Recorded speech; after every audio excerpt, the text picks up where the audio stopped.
Assalamualaikum everyone and welcome to my YouTube channel Dr. Ikra Medical Lectures. Hope you all are doing well.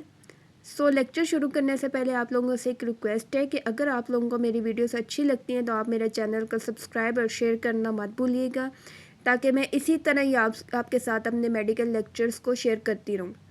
सो चलते हैं आज के अपने topic की तरफ। आज का जो टॉपिक हम लोगों ने डिस्कस करना है वो है पेंक्रियाज का। पेंक्रियाज को बेसिकली कहते हैं लबलबा भी कहते हैं आम ज़बान में, ठीक है। पेंक्रियाज के एक इलोंगेटेड टाइप का एक ऑर्गन है, यानी कि एक लंबा सा एक ऑर्गन है, ठीक है, जिसको टेप वोन लाइक भी कहते हैं, यानी कि एक टेप की तरह का ऑर्गन है। टेप वोन क्यों कहते हैं इसको? क्योंकि इसके दो फीचर्स होते हैं, यानी कि एक साइड जिसका थिक होगा, मोटा होगा, और दूसरा साइड उसका पतला होगा, उसको टेप वोन लाइक ऑर्गन कहेंगे।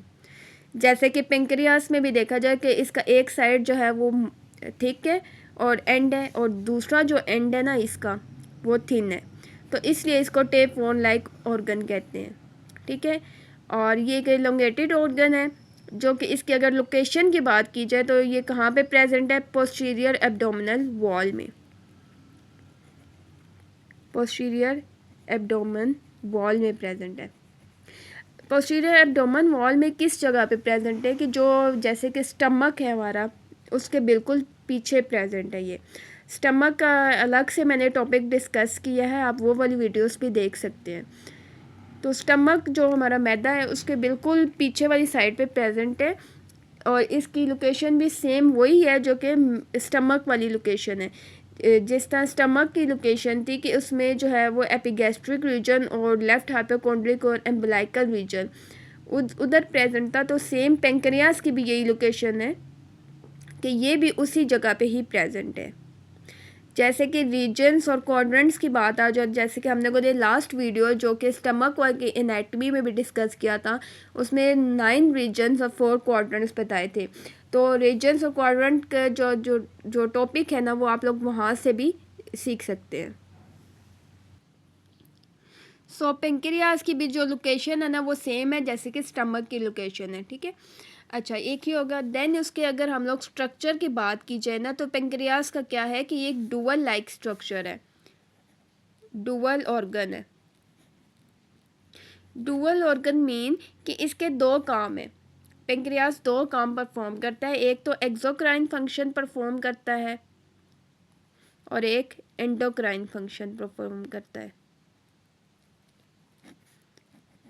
एक्सोक्राइन और एंडोक्राइन दोनों को मिला के अगर देखा जाए तो इस वजह से इसको डुअल ऑर्गन कहा गया है, ठीक है। अब जैसे कि पेंक्रियाज की बात की जाए तो पेंक्रियाज का क्या काम है कि इसका दो काम है। एक तो ये डाइजेस्टिव सिस्टम में हेल्प आउट करता है, और दूसरा क्या होता है कि एंडोक्राइन ग्लैंड में हेल्प आउट करता है। तो ग्लैंड का अगर वर्ड यूज़ किया गया तो ग्लैंड का क्या मतलब होता है कि कोई भी ग्लैंड होता है, कोई भी ऐसा ऑर्गन जो कि डिफरेंट सिक्रीशन करता है सब्सटेंसेस की, लाइक उसमें कोई हार्मोन्स, एंजाइम, डाइजेस्टिव जूसेस वगैरह ये सारे सिक्रिएट करता है जो एक ऑर्गन, उसको ग्लैंड कहते हैं, ठीक है। तो इसमें जो है वो एंडोक्राइन ग्लैंड के तौर पे भी काम करते हैं, यानी कि इसमें हार्मोन्स, जूसेस वगैरह भी सिक्रीशन होती है। तो यहाँ पे जो वर्ड आ जाता है ना एक्सोक्राइन और एंडोक्राइन, ये दो काम ये परफॉर्म करता है। तो एक्सोक्राइन और अगर एंडोक्राइन में हम लोग डिफरेंस देखें तो इनमें मेन डिफरेंस ये आ जाता है कि जो वर्ड है ना एक्सोक्राइन, उसका मेन काम होता है कि ऐसे जो एक्सोक्राइन ग्लैंड्स ऐसी सिक्रीशन क्रिएट करते हैं जो कि डाइजेशन में हेल्प आउट करते हैं, यानी कि वो एंजाइम्स वगैरह सिक्रिएट करते हैं जो कि डाइजेशन करता है, ठीक है। पेंक्रियास जो है वो स्मॉल इंटेस्टाइन में वो एंजाइम्स भेजता है, तो वो स्मॉल इंटेस्टाइन में मिलकर जो है वो डाइजेशन करता है।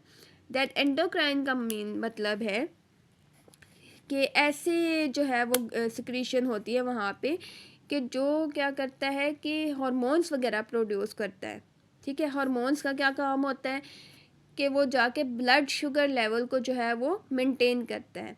तो इसमें क्या आ जाता है कि ये ब्लड शुगर लेवल को मेंटेन करता है, और उसमें जो है वो आ जाता है कि इंजाइम्स वगैरह की सिक्रीशन होती है कि जो डाइजेस्टिव जूसेस वगैरह बनाते हैं और वो डाइजेशन में हेल्प आउट करते हैं। अब वो जो जूसेस जो कि पेंक्रियास में बन रहे होते हैं ना उसको पेंक्रियाटिक जूसेस का नाम दिया गया है, ठीक है। मेन एक ये डिफरेंस हो गया। अब एक और डिफरेंस इनमें ये है कि जो पेंक्रियाटिक जो एक्सोक्राइन वाला है ना, एक्सोक्राइन का मतलब कि वो जो सिक्रीशन जो कि ये एक्सोक्राइन में हो रही है उसको एक्सोक्राइन ग्लैंड कहेंगे, ठीक है। और जो सिक्रीशन एंडोक्राइन में हो रही है उसको एंडोक्राइन ग्लैंड कहेंगे, ठीक है। एक और मेन डिफरेंस ये है कि जो एक्सोक्राइन वाले होंगे ना ग्लैंड, जो यानी कि इंजाइम्स वगैरह या वो बनाएंगे, ठीक है, जो सिक्रीशन होगी डाइजेस्टिव की जूसेस की, वो क्या करेगा कि जो मेन जो डक्ट्स है ना, जो डक्ट्स हैं जिनको पेंक्रियाटिक डक्ट्स कहेंगे या नाली है, ठीक है, उनके थ्रू डायरेक्टली जो है वो क्या करेगा, वो स्मॉल इंटेस्टाइन में भेज देगा। लेकिन जो एंडोक्राइन वाला है ना, वो क्या करेगा कि वो जो भी हार्मोन्स की सिक्रीशन होगी ना, वो डायरेक्टली उसको ब्लड में भेजेगा, किसी एक स्पेसिफिक उसमें ऑर्गन में नहीं भेजेगा, वो डायरेक्टली उसको ब्लड में भेज देगा।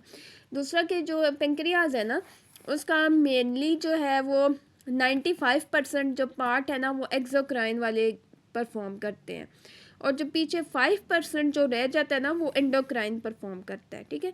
तो ये मेन इसमें डिफरेंस था कि एक्सोक्राइन कौन से होता है और एंडोक्राइन कौन सा फंक्शन होता है इसमें, ठीक है।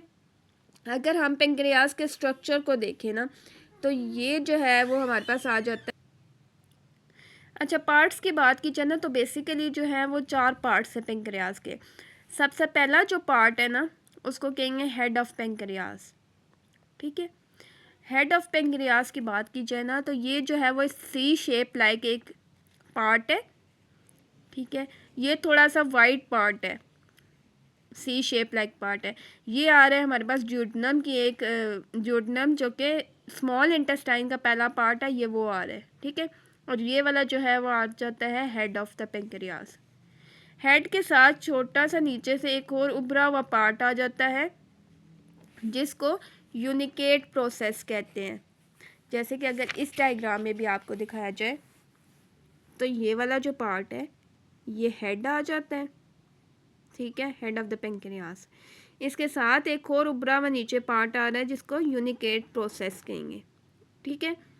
अब जो इसके साथ फिर आ जाता है हेड, तो यहाँ तक आ गया। हेड के बाद जो आगे वाला पार्ट आ रहा है ना, उसको जो शॉर्ट पार्ट होगा, थोड़ा सा नैरो पार्ट होगा, उसको कहेंगे नेक ऑफ द पेंक्रियाज, ठीक है। अब नेक के बाद ये जो लंबे वाला पार्ट आ रहा है ना, थोड़ा सा एक्सटेंड करके आगे की तरफ जा रहा है, इसको कहेंगे बॉडी ऑफ द पेंक्रियाज। ये सबसे लंबा पार्ट है पेंक्रियाज का। नेक का क्या काम है कि जो हेड है ना, हेड को बॉडी के साथ कनेक्ट करता है। फिर ये बॉडी ऑफ द पेंक्रियाज है, यहाँ पे मेन सारा काम हो रहा है। देन आगे जो है वो कंस्ट्रिक्ट करता हुआ एंड पार्ट आ जाएगा शॉर्ट, तो उसको कहेंगे टेल ऑफ द पेंक्रियाज, ठीक है। तो ये 4 मेन पार्ट हैं, तो इस वजह से इसको टेप वन लाइक कहा गया, क्योंकि एक इसका एंड जो है वो मोटा है और दूसरा एंड जाके वो बारीक हो गया इसका, ठीक है। सो इसमें मेन जो है ये आ जाता है, और इसके बीच में ये एक डक्ट आ रहा है या नाली आ रहा है जिसको पेंक्रियाटिक डक्ट कह रहे हैं, ठीक है। अब इसके एक्सो और एंडोक्राइन फंक्शन की जो बात की गई है ना, वो इसके अकॉर्डिंगली की गई है कि जो एक्सोक्राइन फंक्शन में हमने कहा था कि उसमें जो है वो एंजाइम्स वगैरह होते हैं, डाइजेस्टिव जूसेस जो है वो सिक्रेट होते हैं।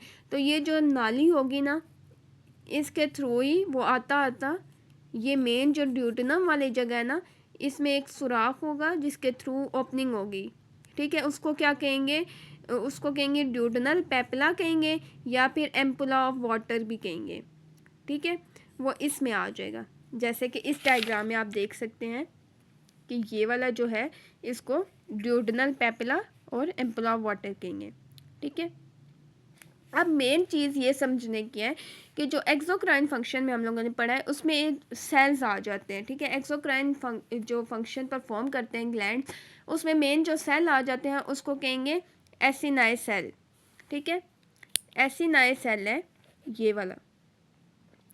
अब जो एसिनाइ सेल है ना, वो क्या करेगा, वो उसका मेन काम है कि वो जो इंजाइम्स बनाएगा, इंजाइम्स का काम क्या होगा कि वो डाइजेस्टिव जूसेस बनाएगा, ठीक है। वो जूसेस क्या करेंगे, वो इस जो पेंक्रियाटिक डक्ट है ना, इसके थ्रू, नाली के थ्रू डायरेक्टली आएंगे, और फिर ऊपर से ये जैसे कि गॉल ब्लैडर का ये जो आ रहा है बाइल आएगा। गॉल ब्लैडर का टॉपिक मैंने अलग से डिस्कस किया है, आप उधर से इसको समझ सकते हैं, ठीक है। तो जो गॉल ब्लैडर या पित्ता और फिर जो लीवर, उसकी जो नालियाँ आ रही हैं वो गट्ठी होंगी, तो उसको कॉमन बाइल डक्ट कहेंगे। उसमें से बाइल जो आ रहा होगा वो भी आएगा इधर पेंक्रियास में, और यहाँ से ड्यूडेनम में एंटर होगा एम्पुला वाटर के थ्रू।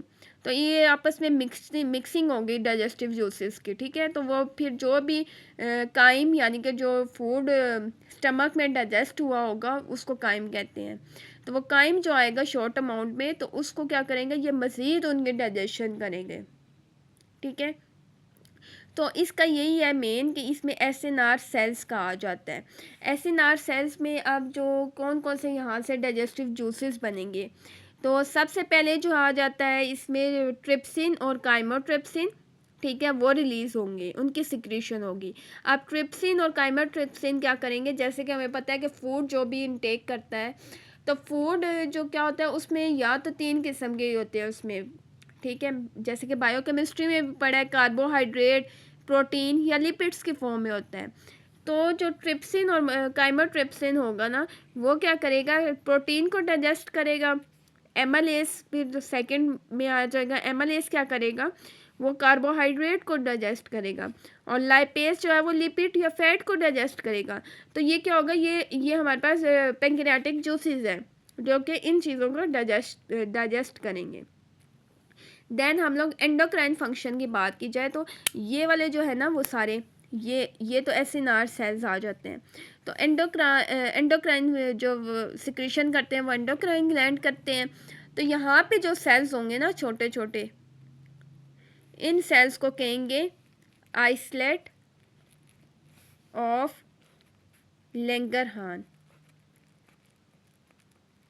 आइसलेट्स ऑफ लैंगरहान क्यों कहेंगे, आइसलेट का मतलब होता है ग्रुप ऑफ सेल्स, और लैंगरहान जो है वो एक साइंटिस्ट था जिसने सबसे पहले ये सेल्स को आइडेंटिफाई किया था, इसकी वजह से इसका नाम है आइसलेट ऑफ लैंगरहान।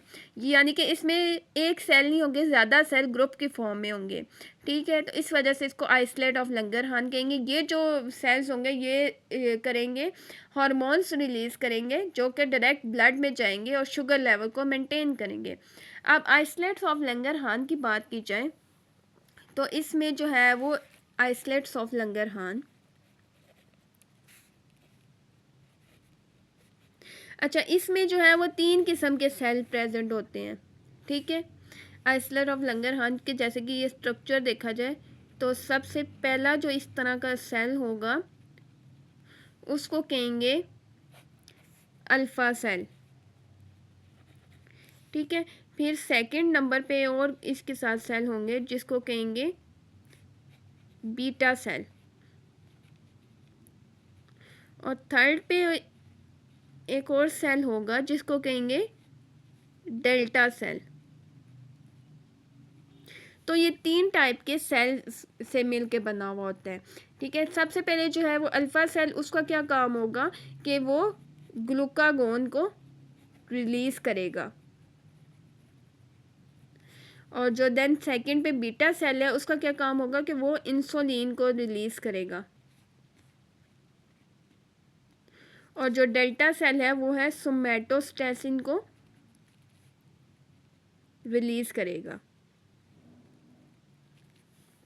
अच्छा, जैसे कि ग्लूकागोन हार्मोन है, उसका मेन काम क्या होगा कि वो जो शुगर लेवल है ना ब्लड में, उसको ये कर देगा, इंक्रीज़ कर देगा।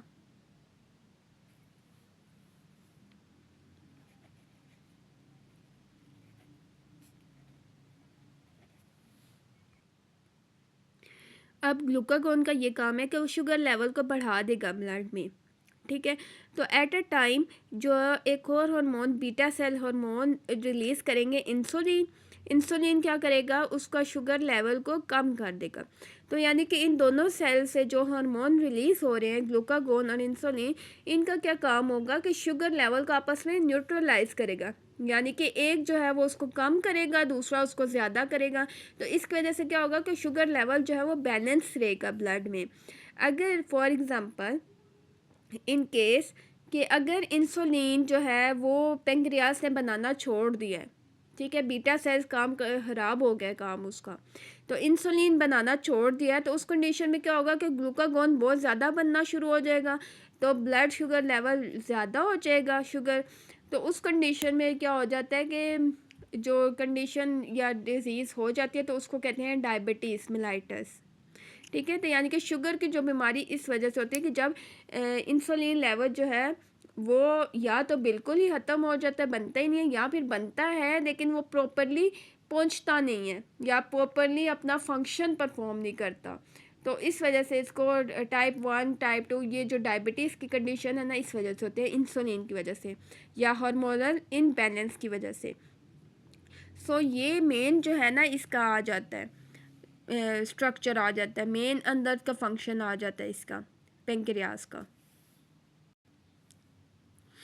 अच्छा, इसी तरह ही मेन आगे हम अगर रिलेशंस के बारे में देखा जाए तो अगर इंटेरियरली इसके क्या क्या प्रेजेंट है राइट से लेफ़्ट साइड की तरफ देखा जाए तो सबसे पहले इसमें ट्रांसवर्स कैनाल जो कि लार्ज इंटेस्टाइन का पार्ट है, उसके साथ उसी का ही एक और मीज़ोकोलोन यानी कि उसका छोटा सा एक और पार्ट भी अटैच है। फिर जैसे कि हमने कहा स्टमक था, स्टमक में जो स्ट्रक्चर हमने स्टमक का कल डिस्कस किया उसमें लेसर सैक भी उसमें डिस्कस किया गया है, तो स्टमक वाले टॉपिक आप देख सकते हैं, ठीक है, उसमें आपको लेसर सैक का भी पता चल जाएगा। और इसके पीछे जो स्ट्रक्चर प्रेजेंट है वो देखा जाए तो बाइल डक्ट जो कि बताया गया था कि गॉल ब्लैडर वाले टॉपिक में भी कि जो डक्ट या नाली आ रही है लीवर और गॉल ब्लैडर से, ठीक है, तो उसको बाइल डक्ट कहते हैं। दूसरा पोर्टल और स्प्लेनिक वेन, पोर्टल और स्प्लेनिक वेन जो है एक तो स्प्लीन की आ जाती है और दूसरा लीवर से आती है, ठीक है। देन इन्फीरियर वेना कैवा जो कि हार्ट के नीचे वाली जो वेन आती है उसको इन्फीरियर वेना कैवा कहेंगे। अयोटा आ जाता है, हार्ट का ऊपर वाली मेन जो आर्टरी है लार्ज उसको कहते हैं। Then superior mesenteric artery, mesenteric is for जो ये जो हमारी आंतें हैं या इंटेस्टाइन है उसकी आर्टरीज आ जाती हैं। देन लेफ्ट सोर्स मसल्स आ जाते हैं, ये जो है ये हमारे पास आ जाता है थाई के या फिर हिप के मसल्स आ जाते हैं या बैक पे भी, इसकी ओरिजिन और सेशन बैक से शुरू होती है। देन लेफ्ट सुप्रावीनल ग्लैंड, सुप्रावीनल का मतलब है किडनी, तो किडनी के ऊपर जो ग्लैंड प्रेजेंट है लेफ्ट साइड पे वो आ जाएगा, फिर लेफ्ट किडनी आ जाएगी और स्प्लीन का हाइलम आ जाएगा, ठीक है। जैसे कि हमने बताया था कि इसमें ये जो टेल है ना, टेल के साथ ये स्प्लीन अटैच्ड है या तली भी कहते हैं जिसको, ठीक है, तो ये वाला इसके बैक साइड पे आ जाएगा। तो ये सारे और जो है वो स्ट्रक्चर्स आ जाएंगे इसके पोस्टीरियर साइड पे, ठीक है। देन ब्लड सप्लाई की बात की जाए तो आर्टरीज, ब्लड सप्लाई में आर्टरीज और वेन्स आ जाएंगी। तो आर्टरी में जो है वो पहले इसको जो है वो स्प्लीन, जैसे कि इसके हाइलम उसके टेल के साथ अटैच था तो उसकी आ जाएगी आर्टरी, एक आ जाएगी। और दूसरा पेंक्रियास के एक ऊपर से आएगी जिसको सुपीरियर, और जो नीचे से आएगी उसको इन्फीरियर पेंक्रियाटिक को ड्यूडनल आर्टरी कहेंगे। इसमें पेंक्रियास और ड्यूडनम दोनों की आर्टरीज आ जाएंगी। वेन्स की भी बात की जाए तो वेन वही जो कि आर्टरी के नेम बताए गए थे सेम वही नेम वेन्स के भी होंगे, ठीक है, उसी नाम की वेन्स भी होंगे। लिम्फ ड्रेनेज की बात की जाए तो लिम्फ ड्रेनेज भी सेम वही होगी जो कि आर्टरीज और वेन की है।